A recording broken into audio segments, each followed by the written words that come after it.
¿Por qué no ha dado aún explicaciones sobre el exceso de mortalidad en Asturias frente a lo previsto? Hay muchas hipótesis en torno a ello, la pandemia que aún sigue, las altas temperaturas de este verano también ha afectado y sobre todo que cuando es una comunidad autónoma como la nuestra que envejece cada vez más. Ciertamente me sorprende en un tema tan delicado su falta de rigor y en la falta de estudio.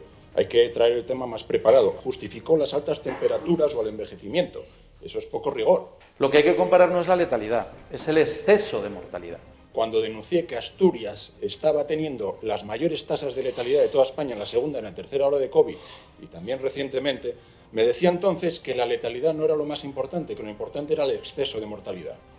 Siendo eso lo importante, me sorprende que 9 meses más tarde, porque el exceso de mortalidad se lleva apreciando durante todo el año, todavía no tenga usted claras las causas. 9 meses de silencio, que ya es un clamor entre la comunidad médica, que le están pidiendo ellos mismos explicaciones. Y ciertamente, yo conozco a poca gente que le guste hablar tanto como usted, y su silencio le delata.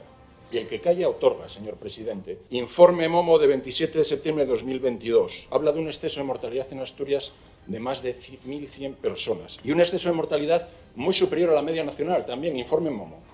Asturias, 9,2.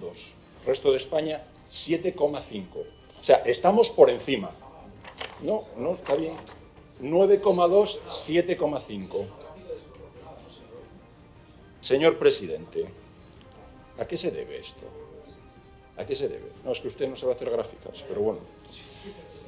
Rubén, respeten el turno de la palabra. ¿Podría ser el abandono que sus políticas en relación al COVID supusieron para otras dolencias a los asturianos? ¿Nos podría decir cuántas personas, cuántos asturianos fallecen en lista de espera? Ese dato lo tendrán, ¿no? Y la falta de atención en atención primaria está también en el origen de esta causa de exceso de mortalidad. Todos los profesionales que están atendiendo en la atención primaria están capacitados y homologados, como denuncia el SINPA, el Sindicato de Médicos. ¿Podría explicarnos de una vez, sin excusas, y después de 9 meses, por qué se da este exceso de mortalidad en Asturias?